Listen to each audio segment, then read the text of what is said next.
ద్వితీయోపదేశకాండము 21వ అధ్యాయము. నీ దేవుడైన యెహోవా నీకిచ్చుచున్న దేశములో ఒకడు చంపబడి పొలములో పడియుండుట కనబడునప్పుడు వాని చంపినవాడెవడో అది తెలియకయుండిన ఎడల నీ పెద్దలను నీ న్యాయాధిపతులను వచ్చి చంపబడిన వాని చుట్టూనున్న పురముల దూరము కొలిపింపవలెను.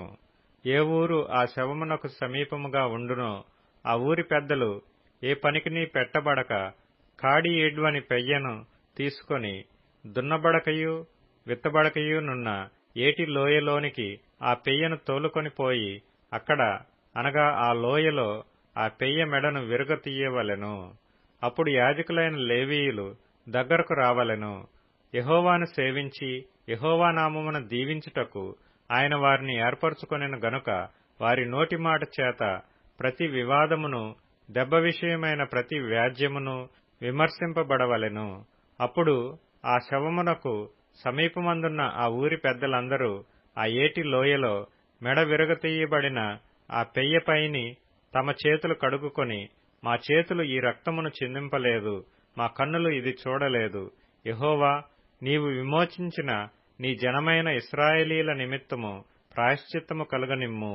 నీ జనమైన ఇశ్రాయేలీల మీద నిర్దోషి యొక్క ప్రాణము తీసిన దోషమును మోపవద్దని చెప్పవలెను. అప్పుడు ప్రాణము తీసిన దోషమునకు వారి నిమిత్తము ప్రాయశ్చిత్తము కలుగును. అట్లు నీవు యెహోవా దృష్టికి యథార్థమైనది చేయునప్పుడు నీ మధ్య నుండి నిర్దోషి యొక్క ప్రాణము విషయమైన దోషమును పరిహరించెదవు. నీవు నీ శత్రువులతో యుద్ధము చేయబోవునప్పుడు నీ దేవుడైన యెహోవా నీ చేతికి వారిని అప్పగించిన తరువాత వారిని చెరపట్టి ఆ చెరపట్టబడిన వారిలో రూపవతి అయిన దానిని చూచి ఆమెను మోహించి ఆమెను పెండ్లి చేసుకొన మనస్సయి నీ ఇంట ఆమెను చేర్చుకొనిన తరువాత ఆమె తల క్షౌరము చేయించుకొని గోళ్లను తీయించుకొని తన చెరబట్టలు తీసివేసి నీ ఇంట నివసించి 1 నెల దినములు తన తండ్రులను గూర్చి ప్రలాపన చేయుటకు నీవు ఆమెకు సెలవియ్యవలెను. తరువాత నీవు ఆమె యొద్దకు పోయి ఆమెను పెండ్లి చేసుకొనవచ్చును. ఆమె నీకు భార్య యగును. నీవు ఆమె వలన సంతుష్టి నొందని ఎడల ఆమె మనస్సు వచ్చిన చోటికి ఆమెను సాగనంపవలనే గాని ఆమెను ఎంతమాత్రమును వెండికి అమ్మకూడదు.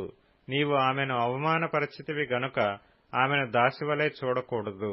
ప్రేమింపబడినదొకతియు ద్వేషించబడినదొకతియు 2 భార్యలు ఒక పురుషునికి కలిగియుండి ప్రేమింపబడినదియు ద్వేషింపబడినదియు వాని వలన బిడ్డలు కని జ్యేష్ఠ కుమారుడు ద్వేషింపబడిన దాని కొడుకైన ఎడల తండ్రి తనకు కలిగిన దానిని తన కుమారులకు స్వాస్థ్యముగా ఇచ్చున్నాడు. ద్వేషింపబడిన దాని కుమారుడైన జ్యేష్ఠునికి మారుగా ప్రేమింపబడిన దాని కుమారుని జ్యేష్ఠునిగా చేయకూడదు. ద్వేషింపబడిన దాని కుమారునికి తండ్రి తన ఆస్తి అంతటిలో రెట్టింపు భాగమిచ్చి వానినే జ్యేష్ఠునిగా ఎంచవలెను. వీడు వాని బల ప్రారంభము గనుక జ్యేష్ఠత్వాధికారము వీనిదే.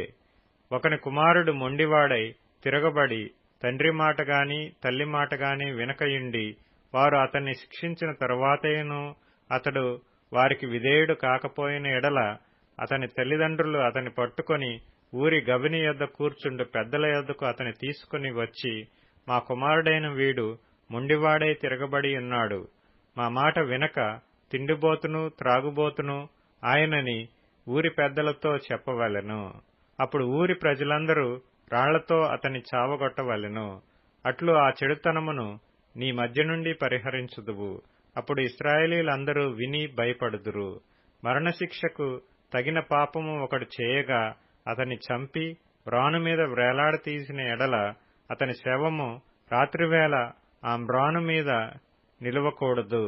వ్రేలాడదీయబడినవాడు దేవునికి శాపగ్రస్తుడు గనుక నీ దేవుడైన యెహోవా స్వాస్థ్యముగా నీకిచ్చుచున్న దేశమును నీవు అపవిత్రపరచుకుండునట్లు అగత్యముగా ఆ దినమున వానిని పాతిపెట్టవలెను.